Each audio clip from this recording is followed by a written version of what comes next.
Everybody. Thanks for joining us today. And Chris, welcome to Winning Fist Bumps. What's going on, Brandon? How are you, man? I'm good. I'm good. I'm great, actually. It's a nice Friday morning, and we're going to talk about new sales motions, and we're going to talk about your journey, which has been really, really exciting. So let me set it up for everybody that's joining us.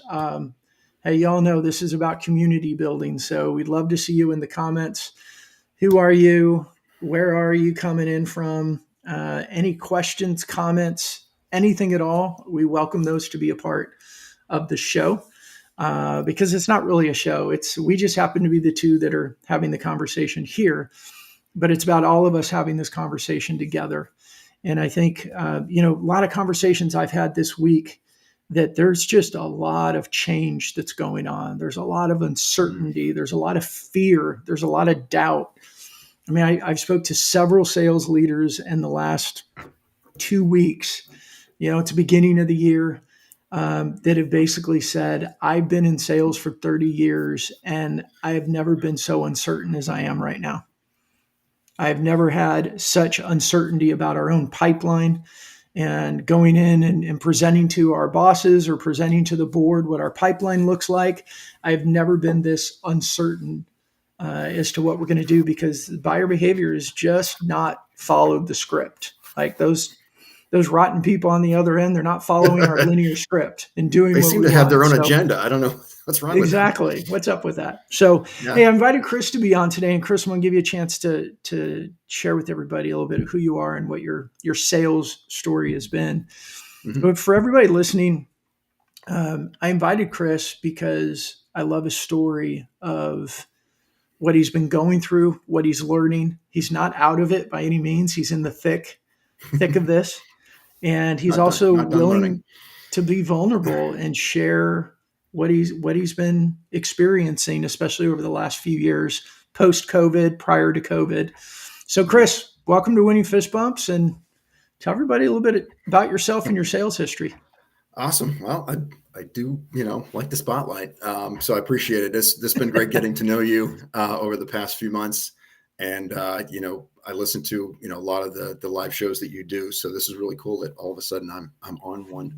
I get an awful lot from all of the content that you're putting out there, and anyway, so that's all good stuff. Hey, everybody, I'm Chris Dunn. I'm with a company called Blue Hive. We are in the trade show and event world. I've been in that industry for about 28 years. The last 19 have been with Blue Hive. So I'm not a guy who jumps around a lot. Full cycle sales guy, everything from prospecting through, managing the client, working on projects, following up, chasing money, like all that stuff. We have a great team. We have a lot of great people. I don't do it all by myself by any means, but we're part of that process.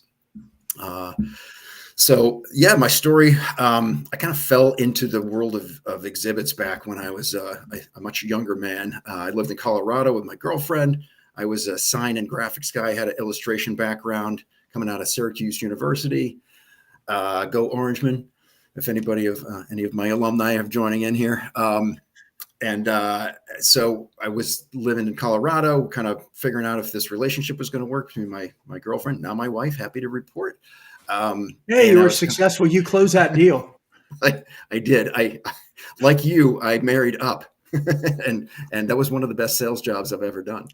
I Um, never know if that married up is a compliment or a backhanded compliment or all of the above. well, not But to your thank you. wife.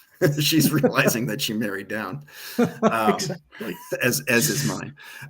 So I'm a sign and graphics guy. I like kind of work with my hands. I'm into kind of woodworking and stuff. And I come across this guy he's got a business that's half signs and half exhibits. And I don't know what these exhibit things are, but I walk into his showroom one day and there's all these beautifully colorful graphics on these stands. And I'm like, okay, I'm a graphics guy. This is pretty cool. What's going on here, Dawn? Tell me about this stuff that I'm looking at. And over the next course of the next couple of years, I basically partner with his company. I'm doing a lot of sign production and installations, and he's teaching me about the exhibit business. Mm.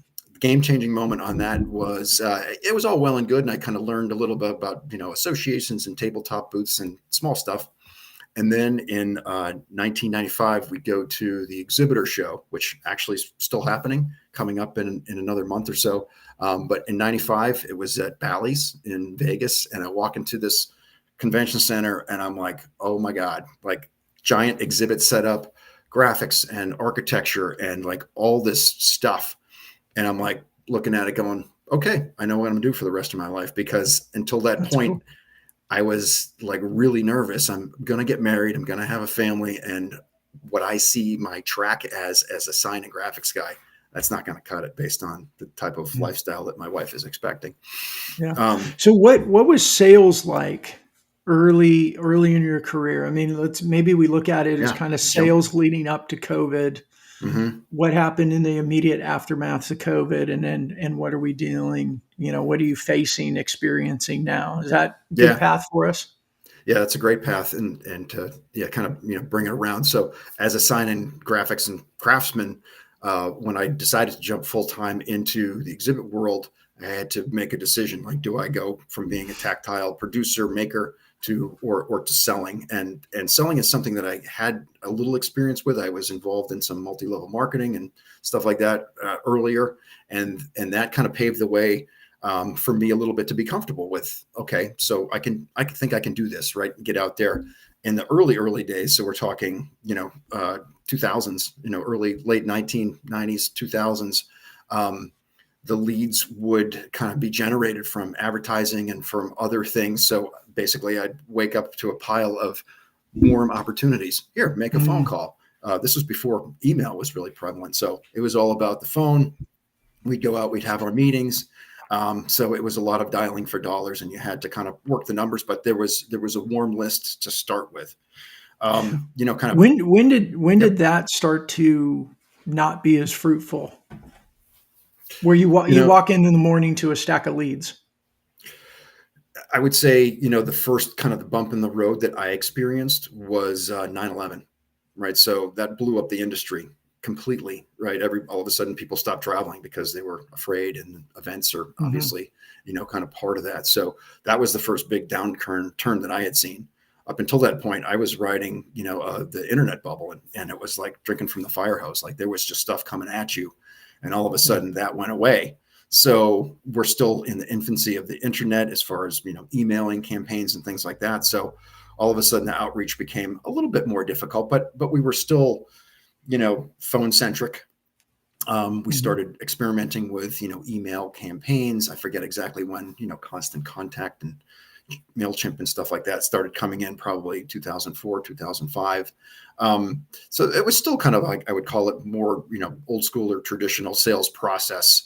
The outreach, you didn't have to touch a potential customer 10 or 15 times before they took your call. It was kind of like, hey, yeah, sounds good. I need that or I don't. Right. So there wasn't a ton of what we see now with like, Yeah. I need to touch this potential opportunity multiple times before they're even going to consider, talking to me. You're right. Um, Yeah. I'm sorry. Keep going. I yeah, want to get you to. I want to get you to the. When did you sense that sales was changing? It sounds like you were in an environment like a lot of people were. And look, you're in a what I would call a more traditional industry, right? yeah, In the yeah, last decade plus, we had all this tech and SaaS, and but mm, you're traditional. Like there's consulting companies, very traditional, full yeah, cycle AE. You're a manufacturing, it's a full yep, cycle AE. And I would imagine you had your leads that were given to you, whether they came from email or phone or referral or phone calls coming in or request off the website. And then you probably had some referrals from your existing network and you had repeat business. And that was probably most of your sales world for a very long time. Is that true? yeah. That's accurate. I would say, when I transitioned from the previous company in '05 to Blue Hive, I went from kind of a modular and portable company to a full custom build company. And at that point, I was much more responsible for finding all of my own leads. Mm, Previously, there had been manufacturers that would generate leads and send those into us, and we could follow through on them. When I jumped over to Blue Hive, who manufactured everything themselves as a full custom company, then it was really all on me. Right. So, but even in 05, 06, again, email campaigns are in the early days. The outreach was, research company. Where's the VC money coming from? What industries are hot? Do some research, mm, send some emails, make a couple of phone calls, set meetings. Right. So that was pretty right. traditional. And I'd say that continued for, quite a while. Certainly, you build a book of business, you build a network, and those referrals, come in organically. As long as you do a great job taking care of your people, they leave a company. Hopefully you stay in that, you're able to, have gone in deep and wide and stay in that company. They move somewhere else, you follow them, so that's really kind of how business was primarily built and done. I think COVID was the big, game changer. And I know Was that's that kind of was that what the big we're, one? yeah, what we're Yeah. what we're trying to kind of get to. Um, we would we were hardly ever doing Zoom or Teams. It existed prior to that, but we would go in and do our pitches, Did in you have a person. Zoom account or a Teams account prior to COVID?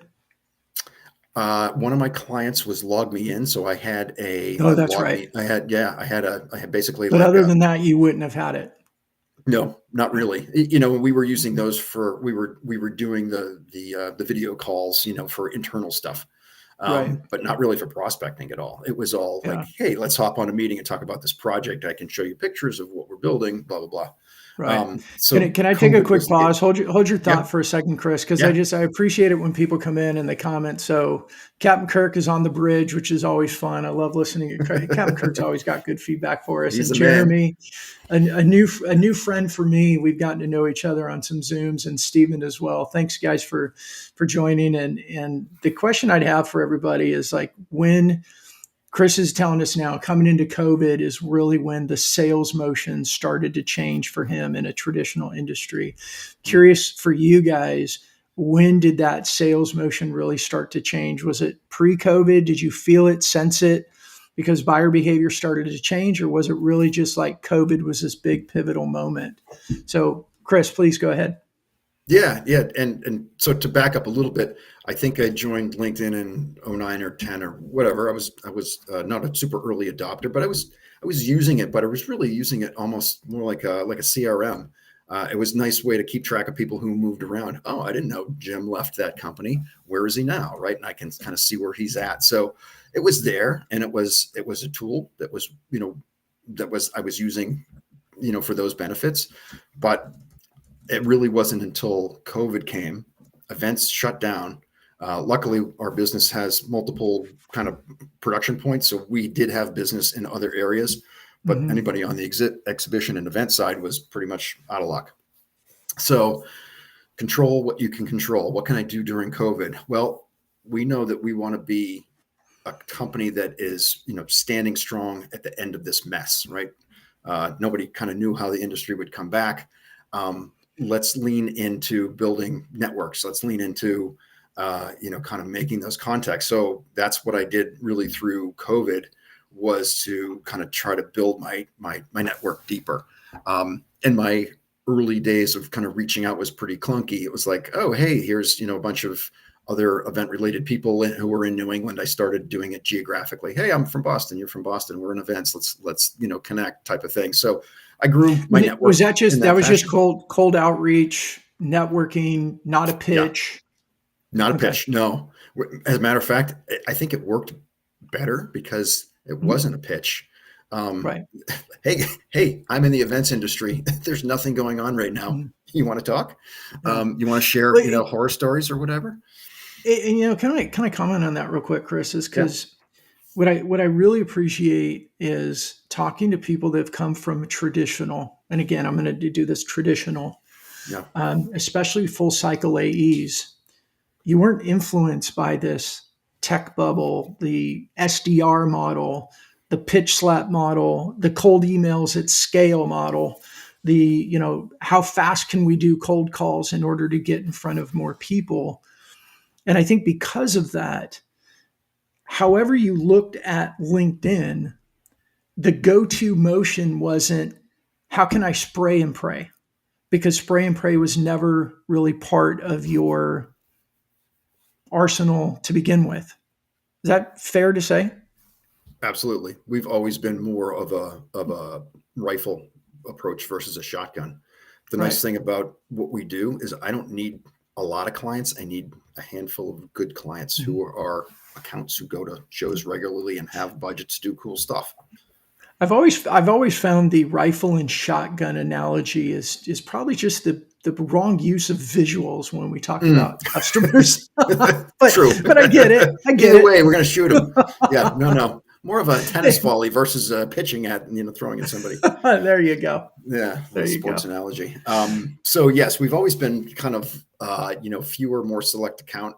That was our business model coming out of infancy. Mhm. But so as we went into COVID, and I was kind of wondering what this world was going to hold, I started interviewing. With some SaaS companies, my thoughts were like, okay, so who knows how long it's going to take live events to come back? Maybe I can sell virtual events. I'm an event guy. I know that world, and I got shut down over and over again. It's like, well, you don't sell SaaS. You don't know how this industry works. And I was like, but I do real events, and you do pretend events online. And they didn't want to hear any of that. So that's where Right.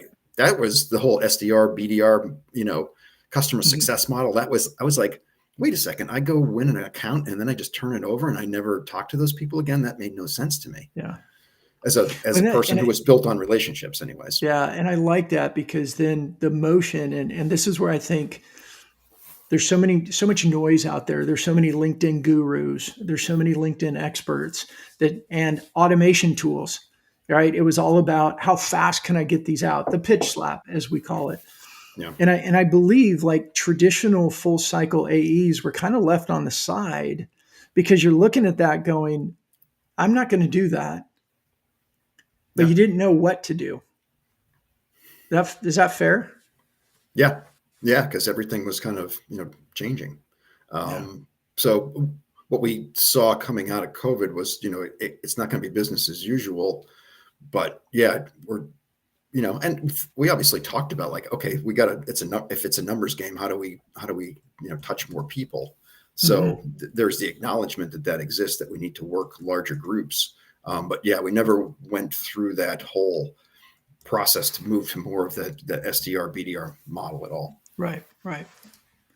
So you started sending out connection requests and building network. And was that you said it was more to like display people? Was that industry people or prospective customers or both? It's both. I kind of targeted people in the events industry, freelance people who maybe weren't connected to a company per se, but Hmm. also so our ideal customers are typically somewhere in the marketing department. Bigger companies will have event people, field marketing. More and more, we're seeing demand gen people being our clients, but they have a lot of different titles over a lot of different companies. So reaching out to really kind of anybody who's involved in the trade show industry world, but ideally on the client side, right? Or somebody I can either partner with or somebody that I Hmm. could potentially provide a service to. Yeah. Um, so those were the kind of folks that I was reaching out to, during the kind of that COVID timeframe when events Cool. weren't happening. Well, as we're going to talk, we'll talk now about so where you that was where you started with LinkedIn. Let's Mm, get into where it started to change. But first, I'm going to bring up Stephen's comment on here. And look, Stephen was in real estate, another very traditional. And I know I've been able to have a Zoom call with Stephen before and know a bit more of his story. But he pivoted pretty quickly and realized the whole mindset of, oh, when it goes back to normal, the mindset that this isn't really going to go back to normal. Like normal will never be the same. And he pivoted and had a new vision of his business. So thanks for that, Stephen. I appreciate it. So Chris, you started in LinkedIn. You started sending out messages and building. When did you have that? I'll call it an aha moment, for lack of anything else. Of like, mm. I want to use this thing better. I want to use it differently. Or like, how did you get there, and what was a catalyst for that? I think a pivotal moment for me was still during COVID, and it was I felt like my industry was in serious hot oil, deep shit. Right? It's like we don't know if this is going to come No, back. no events would do that, right? Yeah, yeah, it's kind of. So I had been a little bit more guarded and curated on the type of folks that I let into my LinkedIn, right into my group, Mhm. right, my community, as a contact. And I was like, you know what? Like a rising tide raises all ships. And I changed my focus from only just kind of looking at people who might be able to use me as a customer to like, I'm going to connect with everybody across the board. I'm going to connect with competitors. I'm going to connect with anybody who's involved in the industry.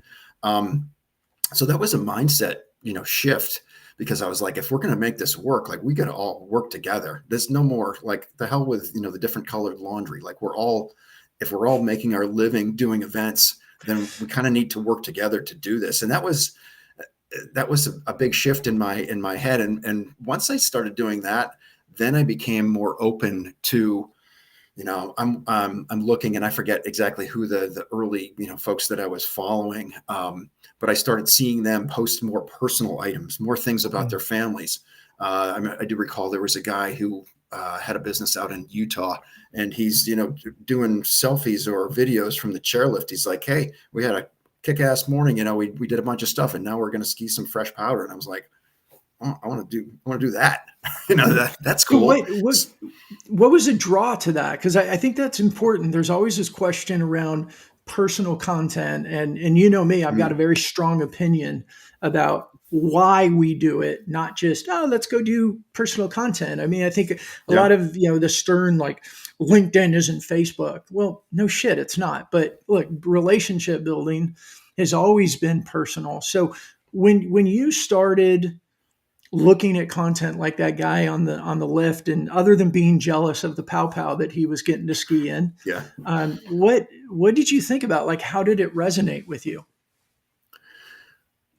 I knew and I liked him because he was like me, right? I Okay, saw a guy, hold on, just stop right there for a minute, right? right? Yeah, Repeat that and explain it, because that's like we tend to just quickly go through that stuff, but that's powerful when it comes to relationship building. yeah. We tend to want to do business with people who are like us, right? And we always kind of figure out how do we get to somebody, or how do we make ourselves somebody that people can know, like, and trust. Mhm. So in thinking back, and I wasn't thinking this at the time because I'm in my house and I don't have any work.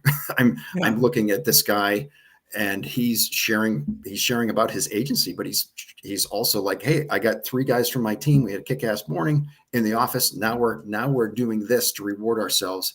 And I'm like, that looks awesome.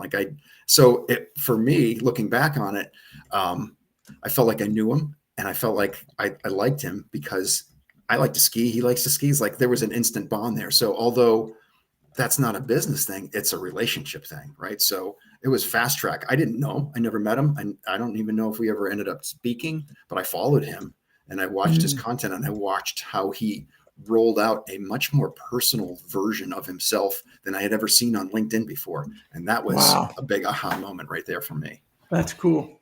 That is really, really cool. So, big aha moment. How Mhm. did you move forward? How did you start piecing this whole LinkedIn? And forgive me and correct me if I'm using the wrong terms, but looking at this LinkedIn thing, how do I Mhm. use it better? How do I use it to be more like me? Right. I think that's one of the big problems with traditional salespeople is that you've been full cycle. You've been a relationship builder. I'll give this example. I was on the phone with a sales leader in the tech space, 30-year career, very successful. And I asked the question of, like, hey, what has been your biggest strength throughout your sales career? And he said relationships, and he lit up and started telling me, like, oh, I've got clients that have been, they're my friends now, and all Mhm. this stuff. And I paused and I said, I don't see any of that on your LinkedIn account. I don't see that on your profile. I don't see it in your activity. Yeah. If it's your superpower, it's your greatest strength, and we're not bringing it to LinkedIn, we've got a big disconnect. So take it from there. And Fanendra, thank you for joining us today. Good to see you. And Butch, I haven't read your comment yet, but I want to acknowledge that Butch is there, and we'll get back to it. So, Butch Chris, is in go the ahead. house. Butch is in the house. So, and I remember I made an early post on LinkedIn. So a lot of people that I know personally have seen my stuff, and they're like, you're the guy who posted about your dog. So that was the other thing that I did too. During COVID, there's no shows. I'm in a very visual business. I got freaking reams and files and files full of these awesome pictures of exhibits that we've done. So I started leaning into the whole Throwback Thursday, Flashback Friday. Like currently, there's no events going on, but here's some pictures of some cool stuff that we had done in the past. And then Very I cool. also Good needed idea. to layer in, well, who cares? Who gives a shit? Who's Chris, and what do I like to do? I like to hike a lot, and I have a yellow lab, and he accompanies me all the time. My accountability partner who gets me out in the morning. So I started like taking pictures of me and my dog on a hike and posting some thoughts. Like, here's some things I'm thinking about, on my walk, and I tried to kind of play it more as a leadership type of a thing, or sales, concepts, or, just kind of like how do I maintain a positive attitude during these times? And obviously, eventually we moved out of, COVID, and I had been doing some things that were getting a little bit of traction. And I was like, okay, well, I'm going to kind of continue to lean into that. So I'd say, the pre-COVID Chris and the post-COVID Chris are completely different. The two different people as far as what I put out there. Chris, tell us what's the strategy behind that? I think that's what a lot of people struggle with is like, okay, maybe I can get comfortable with doing some pictures of myself. Like people get really freaked out about the selfie, right? No. But what was the strategy? What's the thinking behind a picture of you with your dog? I believe it goes back to the guy that was on the ski lift playing in the pow pow, but can you help explain to everybody like why you did that? I'll be honest, when I first had done it, I kind of was just reaching for options. I'm like, I don't know what to talk about while my business is in dormancy. So here's some things that I'm doing. We would go, pick up trash off the road, and I take some pictures of me and my wife and my son doing it. And then we do a trail cleanup. So it was just like, here's kind of what my life is going on these days when I'm not on LinkedIn trying to connect and figure out how to make things go forward. I enjoy the outdoors. So I guess I was trying to share who I was. And I think you're absolutely right. Like it was going back to my original, when I glommed onto that guy, Bud. I like what he's putting out there. He's opening himself up personally, making himself a little bit more vulnerable, or making himself into a real person.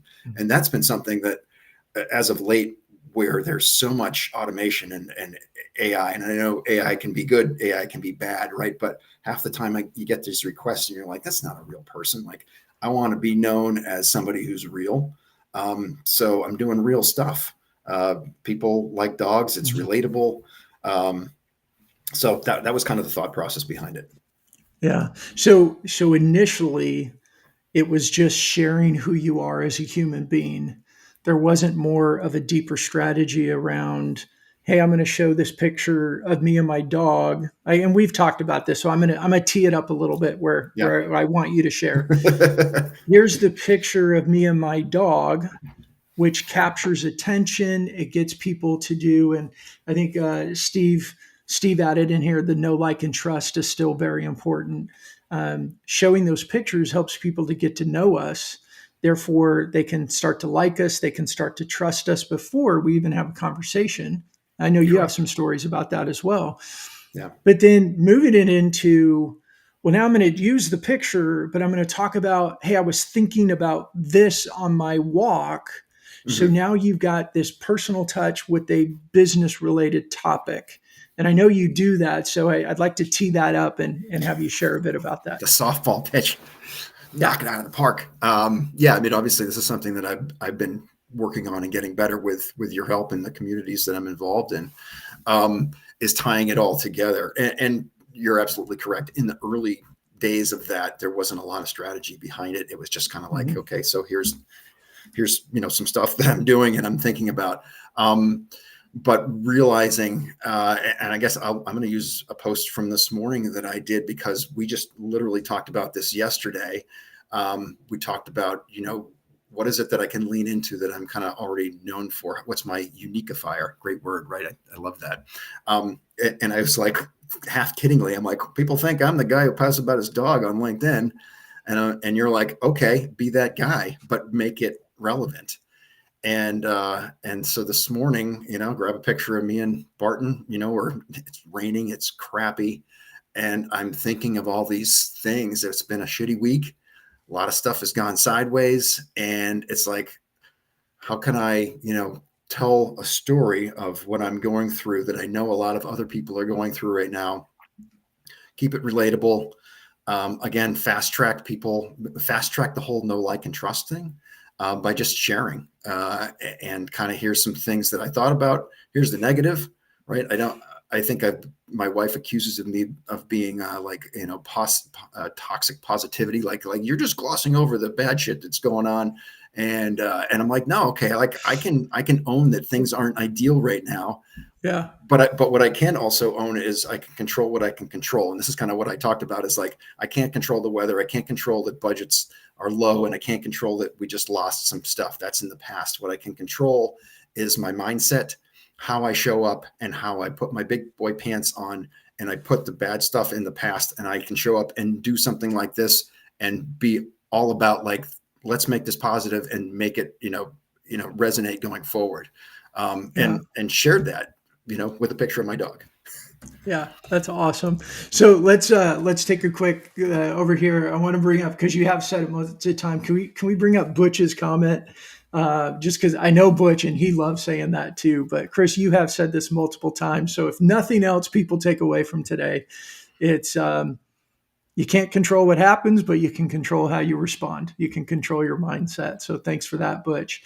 And then Michael, great stuff, guys. Totally relatable. Have to jump. Hey, Michael, thanks for joining us today. We really appreciate it. I want to get to what Captain Kirk said too. Is the use of the term pitch slap. It's really interesting. Is that and I hear this a lot too. There's almost this talking out of both sides of your mouth, like, oh, the buyer journey has changed. We need to change our behavior. And yet we don't change our sales motions. We stay in the same linear cold reach out, pitch slap, those types of motions, hoping that somehow it's going to create a bunch of opportunities for us. So thanks for that. And I think Kevin might have the comment of the day. Wrong. People just love dogs, Chris. They don't love you. They just love dogs. That's so true. And I Yeah. know Kevin, and I know his dog, and I know that there's a lot of love there. So Yeah. yeah. And look, Shout out to Max, Kevin. and here we go is Fanindra's comment on here, and I love this. And thanks for being very transparent. He says, "Me who is automating everything, listening to be authentic." That's appreciate the vulnerability there. That's pretty good. And then the last one here was Steve. Let's bring it up. Is Chris has proven himself to be a genuine guy. We know about him as a professional and a person. The reason I wanted to bring this one up is this is the goal, right? This is the goal when we're in sales. It's about building network. It's about building relationships, and all of that is building influence, right? It gives us that opportunity to be influential, and the net of that becomes repeat customers, referrals from customers, the influence that people know when I need my next booth, I'm going to call Chris. Right? That's what this is about. And when we look at LinkedIn from that lens, and I'll stay off my soapbox of talking about LinkedIn as a super conference. We'll save that for another day. But when we look at it from that lens, we're able to take our traditional selling motions and put them on steroids.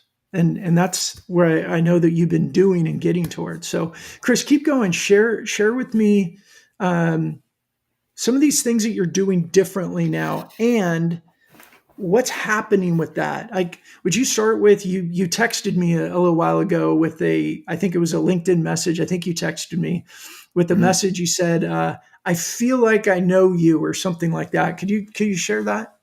Yeah, that's happened like a half dozen times in the last, I don't know, month or so. It's I feel like we're building some momentum with the efforts, right? And I've kind of, doubled down on my efforts since the beginning of the year. But anyways, yeah, to kind of circle back on that, the first interaction where that happened, it was funny. It was a guy that I've known. He's an industry guy.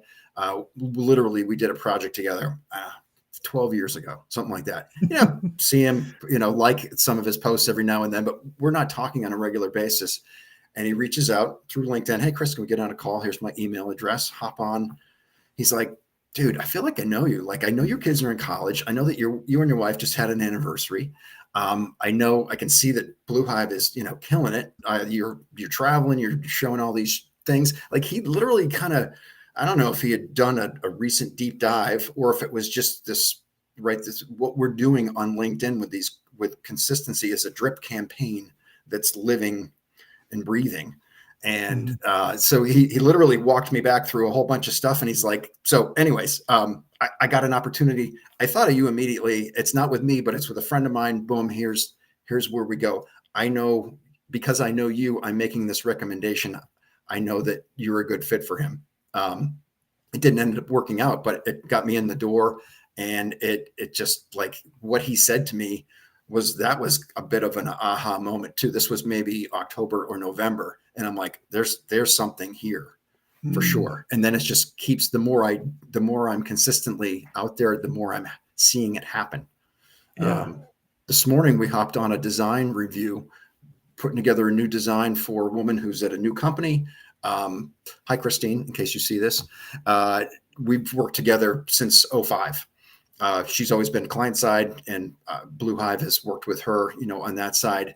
And, so she knew me already, but when we hopped on the phone, she's like, hey, I love what you're doing. And she's referring to all of these different posts to see that your son's, in automotive at college. And it was just really cool because I'm sharing these things, wondering, I don't know I know a little bit of who's seeing them, if somebody gives a thumbs up or whatever, but there's people out there who don't comment. They don't interact at all. And then all of a sudden they're like, I've seen all that. I love what you're doing.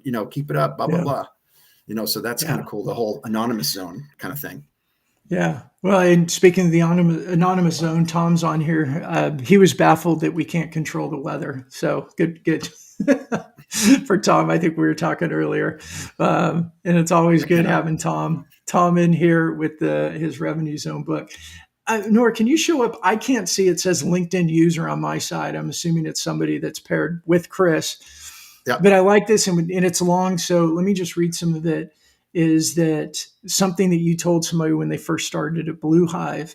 Is that it's not on accident you do business with like-minded people, and be surprised at how well you take care of them, because it's more than just business. They are your friend. What I really appreciate about that is, as full cycle AEs, it's always been about relationship. Yeah. We've also known that people make decisions from a lot of emotion. The facts need to be there. The data needs to be there. It's got to be. But I think the data I just read, and I forget the organization that came out with it, but they did this research, and they said that only about 30% of decisions are actually statistically the best decision the buyer could have made, based on like taking an RFP or based on the requirements or whatever. Only about 30% are really statistically the best decision, which means 70% or so, whatever the data fudges a little there, but yeah, there's a big influence of emotion. But for me, I think that is the relationship.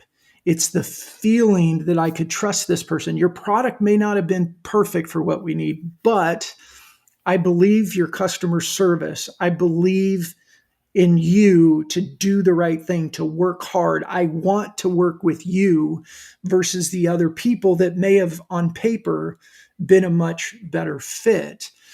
And I believe with LinkedIn, we see this on LinkedIn, is that we could create a lot of that up front by how we use our LinkedIn activities to represent ourselves, to comment on other people, the content that we share. And that's what I'm hearing you say. And so I just like to summarize that. Yeah. Um, Well put. And I would fully, yeah, I would fully endorse that and agree with it. I was actually, if I could just interject, I was thinking to a conversation I had with one of my coworkers, Derek, recently within the last month or so. He's like, "You've been doing this for 28 years. What's your secret?" And I'm like, "I think I'm just a really likable guy and people like to work with me." And I was, kind of half kidding, but ultimately at the end of the day, like that's kind of my superpower is I'm trying to be somebody that like and trust, that's easy to work with. And it's kind of summing up what you just had mentioned is like, how do I use this platform to create? I'm human. Like I'm not perfect. I make mistakes. I um, we all go through all of these emotions. So connecting on that front, and being able to do so digitally, right? Because I yeah. used to I used to drive into Boston once a month, and meet a bunch of clients. We'd go to lunch, we'd have drinks, we'd do business, but we'd also have fun together. And with people not really in the office as much, like that personal connection has been challenging to recreate Hmm. on a regular. Anyways, still do it whenever I can, but trying to use this platform and this tool, to kind of fast track that whole process so that people get to a Yeah. point where they're comfortable with me, and then they can feel really good about saying like, hey, let's explore what you can do and see if Yeah. Blue Hive is a fit for us. Yeah. And look, I love the way that you're approaching it. I love the way that you're seeing how you're using it. And Chris, for people that are listening, by the way, it's Melissa on that Oh, hey, comment. So Melissa. Melissa, thanks for joining us. Thank And you. Captain Kirk is asking, wonder whether your walk in the rain with your dog was an easy and fun way for him to get a bath. That works out well. The only thing, like I took our dog for a walk yesterday in the rain, and then the bad thing is she just smelled like a wet dog, and that wasn't as fun. But That's a um, byproduct that happens. yes. So a lot of people, I believe, they're full cycle AEs, traditional salespeople. They believe the way you do around building relationship. They love the, hey, I'm going to be in town. Let's go have lunch and have drinks or whatever it may be. But those aren't as abundant. People aren't Yeah. working in the office. A lot of people, they've gotten comfortable working from home and being at home. They don't want to put on work clothes and go meet and do stuff like that. So you're substituting LinkedIn as a tool to use to do that. My belief is that we could do it even more because I could do 5 or 6 Zooms in a day with people where if I'm in my car, I might be able to meet with 2 people in a day. Yeah. But True. yeah, people sitting there going, okay, I'm kind of buying this. I'm kind of seeing how I can use it, but they're generally either scared or they don't know exactly what to do. What's your advice for them as you're at this point of your journey?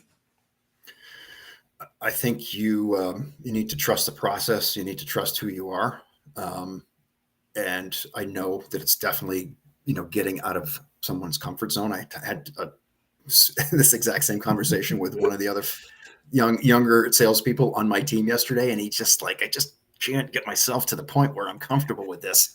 And a little bit goes back to our conversation from yesterday. Is like sometimes you just need to get over that shit and realize that, like, I'm not saying that this is the only way to build a business currently, but I'm seeing it work for me. So what I can say is that I feel 100% confident with recommending that this is a route that can work. Yeah. Whether you are able to work it and feel comfortable with it, that's something that he's going to have to do work through on his own. But and I know in our coaching call, James was saying he's still kind of working through that process with being comfortable with sharing. And Mm-hmm. again, I think it's the reinforcement that I've gotten that, like, hey, Chris, I really like what you're doing. I appreciate that, that you're sharing of Yeah. yourself. And this morning, the vulnerability, how cool is it that you're okay with being vulnerable and Yeah. sharing that you just got the How shit kicked how out of you this hard week? how hard was it for you to press return and publish that thing? Not too hard this morning. Yeah, that Okay. was reasonably easy. I've, How hard I've would had a it have couple. been? How hard would that have been 6 months ago? Yeah, much more difficult.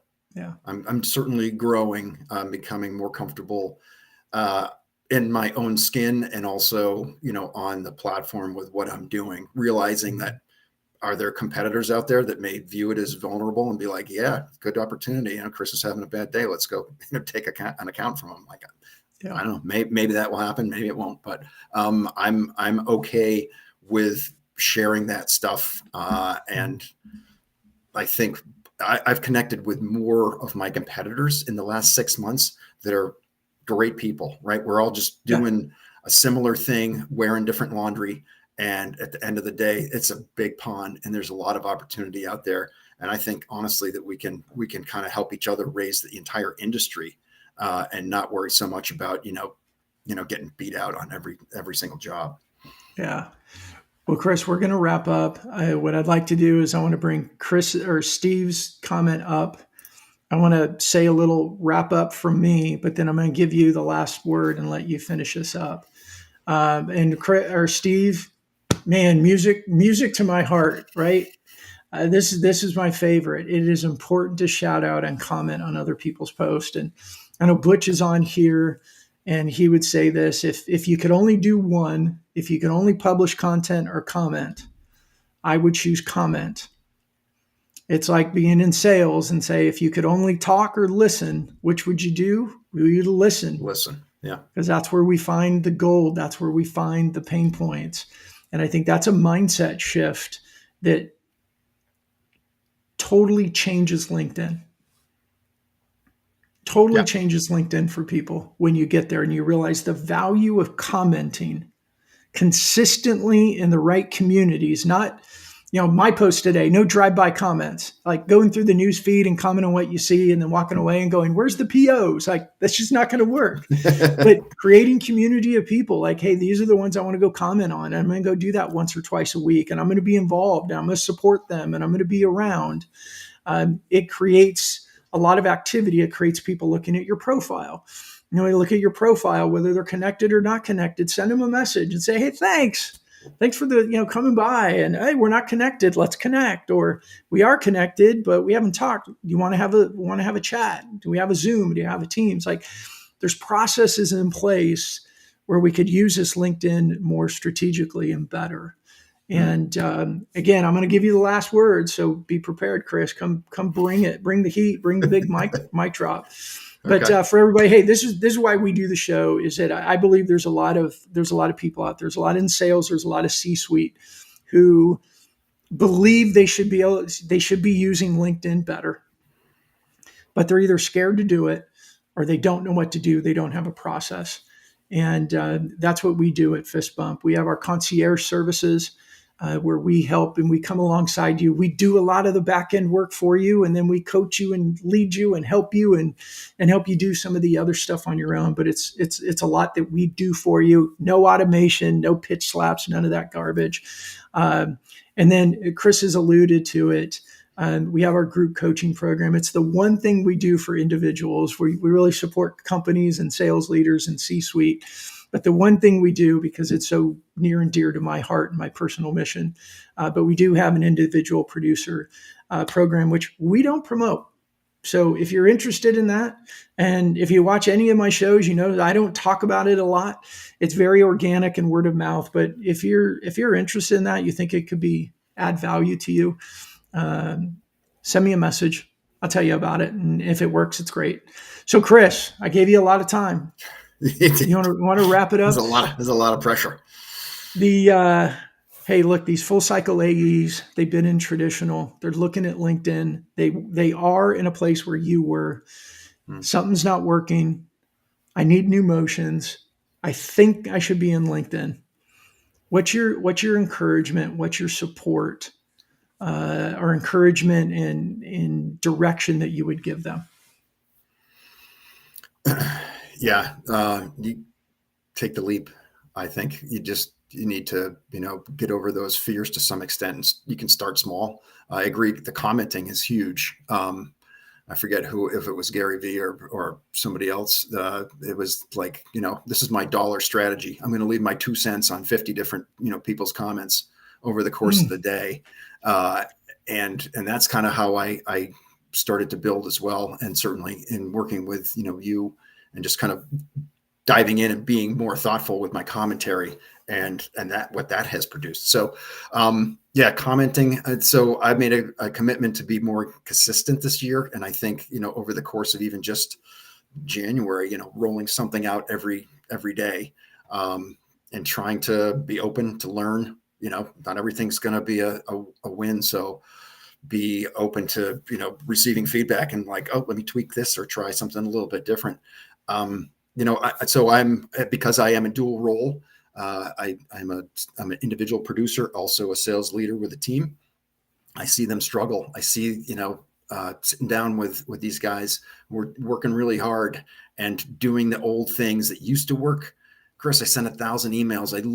I have 0 to show for that. It's like, okay, well, to ask you to send another 1,000, do 2,000 then, right? Right. Pedal faster, work exactly. harder. So what can we do to connect faster? And again, just the results that I'm seeing based on kind of me stumbling around in the dark and learning as I'm going have just been really, encouraging that I'm going in the right direction. So I'd say, good for you. Jump in and try to get over those fears. And I think follow people like Brandon who really know what they're talking about. And you'll be able to, fast track things that took me 4 years to learn. You can learn in a month now, right? Or whatever. You still got to go do it, but you don't have to stumble through and stub your toe, like I did.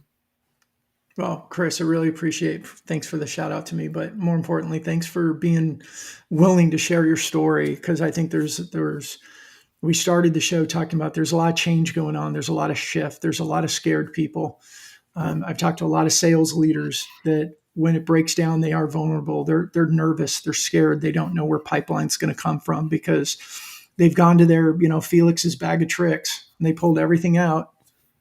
Is anyone else old enough to know that reference? They've gone to they've gone to their bag of tricks and it's empty now and they haven't found one that's really producing and giving them confidence. So, all right, everybody. Hey, so many of you in the comments, thank you so much for being here and participating and giving us the comments. And you guys got show topics that you need to talk about? I see Adam, first time being here, and it's right where he's at, where he's struggling. Sorry you're struggling, but Adam, we'd love to hear what are you struggling with? How can we specifically help you? What can we help you figure out and overcome? And we'd love to be able to bring those topics onto the show. So, Chris, thank you so much. Where can people find you? Especially those who have an event coming up. They need a new booth. They need a kick-ass booth. Where can they find you, Chris? Kickassbooths.com, man. You better be careful. It might be your competitor. It probably is. Yes, I'm definitely fairly active on LinkedIn. You can find me there. cdunn@blue-hive.com. So blue-hive.com is our URL, and CDunn is me. So look awesome. Me up. All right, everybody, we're going to fist bump it out. Thanks for joining us today at Winning Fist Bumps. We'll see you next week.